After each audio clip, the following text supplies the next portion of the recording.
আমি আসলে কোটা সংস্কার আন্দোলন থেকে শুরু করে সরকার পতন আন্দোলন পুরোপুরিভাবে জড়িত ছিলাম। ৫ তারিখে লং মার্চে আসার সময় আপনার আসলে আটকা পড়ি। যে জায়গায় লাশগুলো পুড়িয়ে দেয় আমি ওই জায়গাতেই ছিলাম। আমার সামনেই লাশগুলো ছিল। ওইখানে পুলিশের আঘাতে আপনার ধরেন যে জাস্ট জীবনটা নিয়ে বেঁচে গেছি। তো আমার পায়ে মারাত্মকভাবে আপনার ওরা লাথি, তারপরে আমাকে বুট দিয়ে লাথি পিটায়। পরে আমি এক পর্যায়ে আমি না পারতে পারে ওনাদের পায়ে ধরছি যে আমাকে ছেড়ে দেন।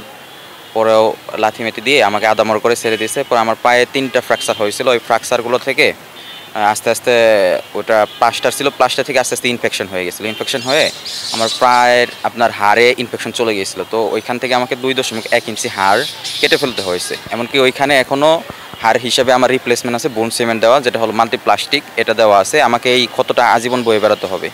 আমি এখনই যে সারাদিন ডাক্তার প্রচারণা করি, রাতে আমাকে গিয়ে ব্যথা ট্যাবলেট খেয়ে ঘুমাতে হয়। আমি আপনার ধরেন যে 2-3 ঘন্টা হাঁটাহাঁটির পরে আর বেশিক্ষণ হাঁটতে পারি না। তো সেই সুবাদে দেখলাম যে ক্যাম্পাসে যে একটা গণতান্ত্রিক যে একটা আন্দোলনের যে বিষয়টা, এটা সবারই অধিকার আছে। একটু গণতান্ত্রিক বাংলাদেশে নাগরিক হিসেবে আমাদের গণতান্ত্রিক আন্দোলন করার অধিকার রয়েছে। তো আন্দোলনে দেখা যায় যে ছাত্রলীগের আমলে আমি দেখতাম যে কেউ একটা কোনো বিষয় নিয়ে আন্দোলন করতে গেলে অথবা প্রতিবাদ করতে গেলে তাকে দমিয়ে রাখা হতো, তার উপর মারপিট করা হতো। বিভিন্ন তখন ছাত্র সংগঠনগুলো ছিল, শুধু ছাত্রলীগ ব্যতীত আর যারাই আসতো ওদেরকে আর কোনো প্রতিবাদ করতে দেওয়া হতো না। তো আমি ভাবছিলাম যে ক্যাম্পাসে থাকার সুবাদে আমি এটা ভাবছি যে সবারই আসলে গণতান্ত্রিক বাংলাদেশে সবারই আসলে এই গণতান্ত্রিক অধিকার যেটা, সেটা আন্দোলন করার, আপনার প্রতিবাদ করার, মিছিল মিটিং করার অধিকার আছে। সেইখানে কেন একটি ক্ষমতাসীন ছাত্র সংগঠন করবে? সবাই করতে হবে। সেই সুবাদে আমি, আর আমার যেহেতু একটা ইন্টারেস্টের জায়গা ছিল, আমার ফ্যামিলিতে একজন মুক্তিযোদ্ধা আছে, সেই সুবাদে আমি মনে করেন যে মুক্তিযুদ্ধের বিষয়ে আমার আগে থেকে একটু ইন্টারেস্ট ছিল। আমি মুক্তিযুদ্ধ নিয়ে অনেক ঘাটাঘাটি করছি শুরু থেকেই। আমার এটা একটা প্যাশন ধরতে গেলে। পড়াশোনার পাশাপাশি আমি এই মুক্তিযুদ্ধ বিষয়ে আমি অনেক বই পড়েছি।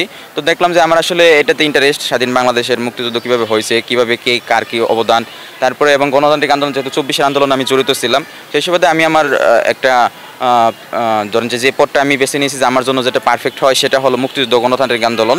আমি আপনার সমন্বিত শিক্ষার্থী সংসদ থেকে, এই সমন্বিত শিক্ষার্থী সংসদ প্যানেল থেকে আমি মুক্তিযুদ্ধ গণতান্ত্রিক আন্দোলন পদে ঢাকা বিশ্ববিদ্যালয়ের প্রতিদ্বন্দ্বিতা করছি, কেন্দ্রীয় ছাত্র সংসদ নির্বাচনে প্রতিদ্বন্দ্বিতা করছি। আমার আসলে কি, আমি আসলে আকাশ কুসুম কোনো আপনার ইশতেহার প্রকাশ করব না, এবং যেটা আমার দ্বারা সম্ভব না সেটা বাস্তবায়ন করতে পারবো না।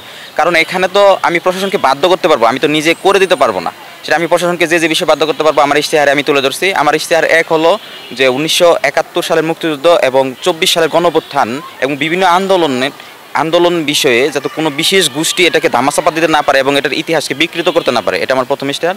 আমার দ্বিতীয় ইশতেহারটা হলো আপনার যে এই যে মুক্তিযুদ্ধ এবং এই 24-এর গণঅভ্যুত্থান এবং বিভিন্ন ছাত্র আন্দোলন, এগুলো যাতে আমাদের সবাই জানতে পারে। ইউনিভার্সিটির অনেকেই আছে যে এই বিষয়ে জানে কিন্তু ডিপলি জানে না। তো এগুলো জানার জন্য আমি সভা, সিম্পোজিয়াম, সেমিনার এগুলো করে উন্মুক্ত একটা ডিবেটের আয়োজন করব সবার সাথে, এগুলো যাতে সবাই আরও ভালো মতো জানতে পারে। আসলে কি আমরা হয়তো মুক্তিযুদ্ধের ইতিহাস সঠিকভাবে জানি না, জানলে পরে আমাদেরকে 15 বছর একটা পড়ে আসছিলাম, কিন্তু সেটা আপনার ধরেন যে কিছুদিন আগে আমরা জানতাম যে আমরা একটু ভুল পড়ে আসছি, অনেক কিছু ভুল পড়ে আসছি। তো এটার সঠিক ইতিহাস যাতে আমরা জানতে পারি সেটার জন্য আমি কাজ করে যাব।